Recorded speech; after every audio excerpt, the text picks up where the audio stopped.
পেহেলগাঁও কাণ্ডের পর সন্ধ্যা নামলে নিয়ন্ত্রণ রেখার কাছে ভারতীয় সেনাঘাঁটি লক্ষ্য করে গুলি চালাচ্ছে পাক সেনা।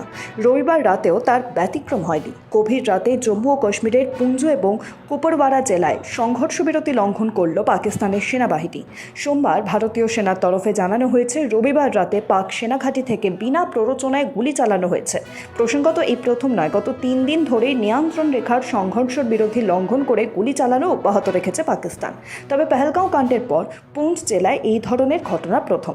এর আগে টুটমারি গলি এবং রামপুর সেক্টর এলাকায় একই ঘটনা ঘটিয়েছে পাকিস্তান। গুলির জবাব গুলি দিয়েই দিয়েছে ভারতীয় সীমান্তরক্ষী বাহিনীও।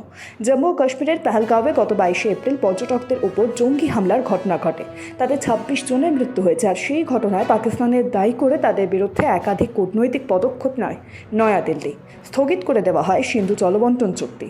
এরপর পাকিস্তানও ভারতের বিরুদ্ধে পাল্টা পদক্ষেপ হিসেবে বন্ধ করে দেয় বাণিজ্য। সিমলা চুক্তি স্থগিত করার হুঁশিয়ারি দেয় ইসলামাবাদ। বৃহস্পতিবার পাকিস্তানের এই ঘোষণার পর থেকেই নিয়ন্ত্রণ রেখার নতুন করে উত্তেজনা ছড়ায়। পাকিস্তানে বারবার এই চুক্তির শর্তগুলি লঙ্ঘন করছে। আনুষ্ঠানিকভাবে চুক্তি স্থগিতের কথা ঘোষণা করলে এই ধরনের কার্যকলাপ ইসলামাবাদ আরও বৃদ্ধি করবে বলে মনে করা হয়েছে নয়াদিল্লির তরফে। Bureau report, sky news Bangla.